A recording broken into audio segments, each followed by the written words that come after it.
সকলোকে শুভ সন্ধিয়া জনাই আজি সন্ধিয়াৰ কেইটামান গুৰুত্বপূৰ্ণ খবৰ আপোনালোকলৈ লৈ আহিছোঁ। আপোনালোকে ভিডিঅ'টো শেষৰলৈকে চাব বুলি আশা কৰিলোঁ। শেষত আপোনালোকৰ মন্তব্য কমেণ্টৰ জৰিয়তে জনাবলৈ নাপাহৰিব। আজি হৈছে 1 জুন। 1 জুনৰ সন্ধিয়া খবৰকেইটা চাই আপোনালোকে লিখিব শেষত। প্ৰথমটো খবৰ যদি চাওঁ, এতিয়া আমি যদি বজাৰত এতিয়া যদি আমি যিসমূহ সামগ্ৰী কিনো, কিন্তু আমি সঘনাই শুনি থাকোঁ যে এইবিলাক বহুত বেছি বিষাক্ত, কিছুমান কি কৰা থাকে, কেমিকেল মিহলোৱা থাকে। আৰু এই যি পটলবিধত এতিয়া দেখা গ'ল বৰপেটাত কি হ'ল, যি পটলত বিষাক্ত কেমিকেল মিহলোৱাটো সেইখিনি দেখা গ'লত খাদ্য সুৰক্ষা বিভাগৰ সেইখিনি কি কৰিছে, অভিযান চলাইছে তেওঁলোকে।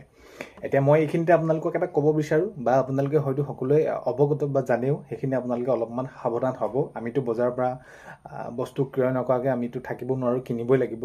সকলো সময়তে সকলো বস্তুবোৰ আমি কৰাটো অসম্ভৱ খেতিৰ জৰিয়তে নিজে। তথাপিতো এইটো এটা মই মোৰ ফালৰ পৰা ছাজেষ্ট কৰিম যে আপোনালোকে যিমান পাৰে, যেনেদৰে নহওক, আপোনালোকৰ যদি মাটি থাকে ঘৰত, আপোনালোকে সেই শস্যসমূহ আপোনালোকে ঘৰতে উৎপাদন কৰিবলৈ চেষ্টা কৰিব। যেনে ধৰক আমি বেঙেনা কৰিলোঁ, ৰঙালাও কৰিলোঁ, বিলাহী বা তিতা কেৰেলা, তো এই যিকোনো ধৰণৰ জিকা, তুৰৈ, তো এইবিলাক তেতিয়া বহুত বেছি। তো যেতিয়া নেকি এই যি অভিযান চলিলে, তেওঁক সেইখিনি প্ৰশ্ন সোধা গ'ল যে কিয় এনেকুৱাখিনি কৰিছে, তো তেতিয়া কোনো ধৰণৰ উত্তৰ নাথাকে। তো এনেকুৱা ধৰণৰ এইখিনি বাতৰি পোৱা দেখা গৈছে। আৰু এই যি বিষাক্ত কেমিকেল মিহলি পটলত বৰপেটাত, সেইখিনি খাদ্য সুৰক্ষা বিভাগে অভিযান চলাইছে। তো সাৱধান হ'ব, বিশেষকৈ বজাৰৰ পৰা যিকোনো এটা বস্তু ক্ৰয় কৰোঁতে। কাৰণ কেলৈ, আমি আমি দেখিছোঁ যে কম বয়সতে, আৰু সেইটোৱেতো জন্ম হ'লে মানুহৰ সেইটো চিৰন্তন সত্য যে মৃত্যু হ'ব, কিন্তু তথাপিতো কিছু কাৰণত কম বয়সতে বহুতো লোক আমাৰ মাজৰ পৰা হেৰাই গৈছে। তো এইখিনি ক্ষেত্ৰত আমি সাৱধান হ'ব লাগিব, সচেতন হ'ব লাগিব। বাৰু যি কি নহওক, এইখিনি আপোনালোকে সচেতন হ'ব, সজাগ হ'ব। নেক্সটটো খবৰ যদি চাওঁ, 2 আগষ্টৰ পৰা অসমত আৰম্ভ হ'ব লোকপিয়ল। এতিয়া 2 আগষ্টৰ পৰা অসমত আৰম্ভ হ'ব লোকপিয়ল। এতিয়া আপোনালোকে তাৰ বাবে নথি পত্ৰ সাজু কৰি ৰাখিব, যেনে আধাৰ কাৰ্ড, ভোটাৰ কাৰ্ড, যি লাগে সেইখিনি লোকপিয়ল কৰা আৰম্ভ কৰাৰ কথা কৈছে। অৰ্থাৎ 2 আগষ্টৰ পৰা কি কৰিব, যিসকলে লোকপিয়ল কৰিবলৈ আহিব তেওঁলোকক সেইখিনি প্ৰশিক্ষণ দিয়া হ'ব। তাৰ পিছৰ পৰ্যায়ৰ পৰা আৰু আৰম্ভ হ'ব লোকপিয়ল। সেইমতে আপোনালোকে নিজৰ যিসমূহ ডকুমেণ্ট আছে, আপোনালোকে সেইসমূহ কি কৰিব, সাজু কৰি ৰাখিব। নেক্সটটো খবৰ যদি আমি চাওঁ, গুৱাহাটীৰ পৰা উজনিমুৱা প্ৰতিখন বাছৰ ভাড়া 50ৰ পৰা 150 টকালৈকে বৃদ্ধি। তো এতিয়া যিহেতু আমি বৰ্তমান সময়ত যদি চাওঁ, তেনেহ'লে পেট্ৰল ডিজেলৰ যিবিলাক মূল্য বৃদ্ধি হৈছে, তো এতিয়া সেই হেতুকে এতিয়া কিছুমান এই যে ব্যৱসায়ীসকলেতো এইটো কাম কৰিবই লাগিব। কাৰণ কেলৈ, এতিয়া এইটো কাম কৰাৰ লগে লগে এতিয়া আমাৰ অসুবিধা হৈছে, হয়, আমাৰ সেইটো হৈছে, হয়, কিন্তু তেওঁলোকতো ব্যৱসায়ৰ জৰিয়তে চলিব লাগিব। এতিয়া আমি দেখা গ'ল যে গুৱাহাটীৰ পৰা যিসমূহ বাছ উজনিমুৱা হ'ব, সেইসমূহৰ পৰা এতিয়া ভাড়া বৃদ্ধি হোৱা দেখা গৈছে। তো ইয়াক আমি যদি চাওঁ, তেনেহ'লে আমাৰ এতিয়া এইখিনি ক্ষেত্ৰত লোকচান হোৱা দেখা গৈছে। নেক্সটটো ক'ব হৈছে, আকৌ জনতাৰ ৰোষত ওপৰত মাধমাৰ পুনৰ বাঢ়িল গেছ চিলিণ্ডাৰৰ দাম। এতিয়া পুনৰ গেছ চিলিণ্ডাৰৰ দাম বৃদ্ধি হোৱা খবৰ আহি পৰিছে, এতিয়া আহিছে। তো এই যি গেছ চিলিণ্ডাৰৰ দাম বা পেট্ৰল ডিজেলৰ দাম কিয় হৈছে, আমি আৰু বিশেষ বহলাই নাথাকোঁ। কেলৈ, সেইখিনি ক্ষেত্ৰত মাননীয় মুখ্যমন্ত্ৰী মহোদয়ে স্পষ্টকৈ কৈছে, বা আমি সমগ্ৰ গম পাইছোঁ যে যি আমেৰিকা ইৰাণৰ মাজত যি যুদ্ধ চলি আছে, সেইবাবে এইখিনি বৃদ্ধি হৈছে বুলি কৈছে। কিন্তু আগন্তুক সময়ত আমি এই যি বৃদ্ধিৰ ক্ষেত্ৰত আমি কি কৰিম, গুৰুত্ব সহকাৰে ল'ম আৰু ৰোধ কৰিবলৈ চেষ্টা কৰিম বুলি মাননীয় মুখ্যমন্ত্ৰী মহোদয়ে কোৱা দেখা গৈছে। তো আগন্তুক সময়ত দেখা যাব।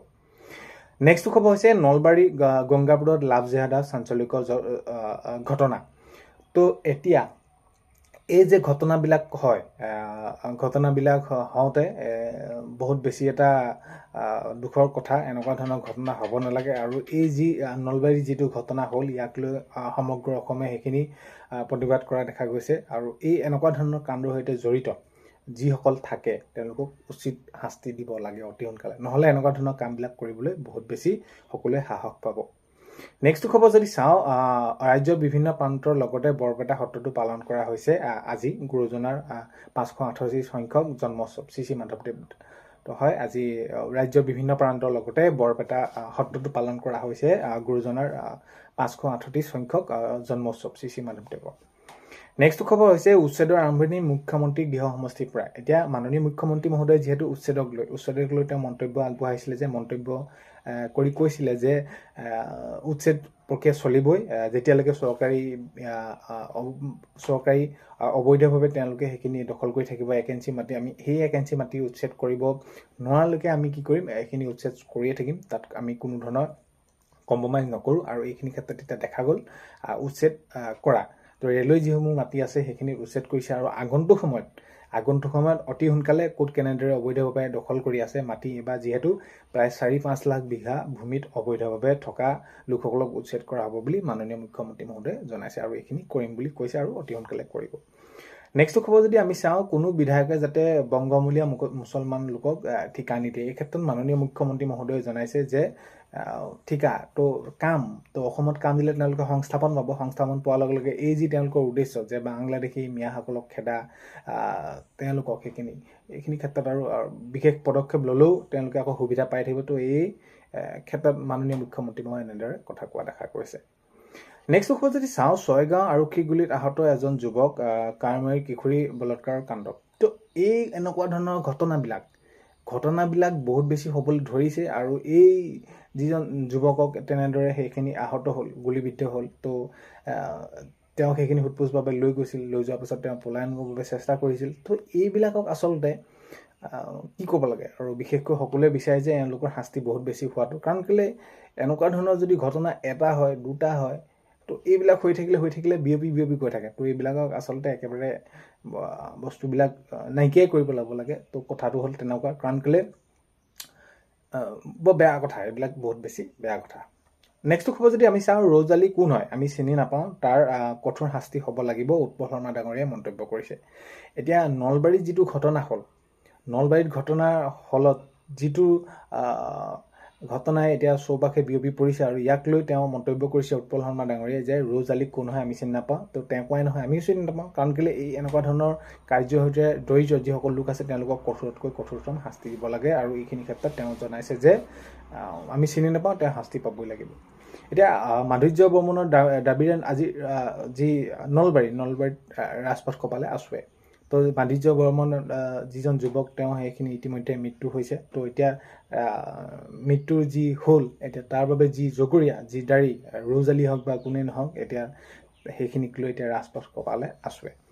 আৰু নেক্সটটো যদি আমি খবৰ চাওঁ, তেনেহ'লে এই বিষয়টোৰ লগতে সৈতে জড়িত ৰ'জ আলীক এতিয়া আৰক্ষী এনকাউণ্টাৰ কৰা বুলি তেনেদৰে কোৱা গৈছে। এতিয়া হস্পিটেলত ভৰ্তি কৰা হৈছে। বাতৰিটো মই যেতিয়ালৈকে আপোনালোকৰ বাবে প্ৰস্তুত কৰি আছোঁ।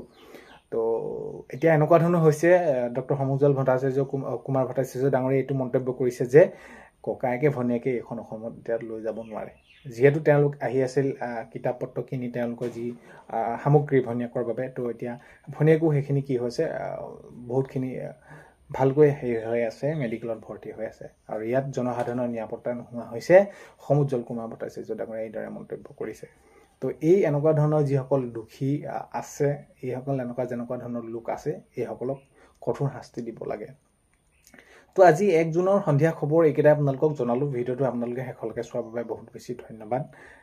আজিলৈ ইমানেই। ভিডিঅ'ৰ এইখিনিতে আপোনালোকক এটা অনুৰোধ কৰিম, নতুনকৈ যদি আপোনালোক চেনেলটোলৈ আহিছে, চেনেলটো ছাবস্ক্ৰাইব কৰাৰ লগতে কাষতে থকা বেল আইকনটো প্ৰেছ কৰি অল কৰি থ'ব, যাতে নতুন এটা ভিডিঅ' দিয়াৰ লগে লগে আপোনালোকে আগতীয়াকৈ চাবলৈ পায়। আজিলৈ ইমানেই। অন্য এটা ভিডিঅ'তে লগ পোৱাৰ আশাৰে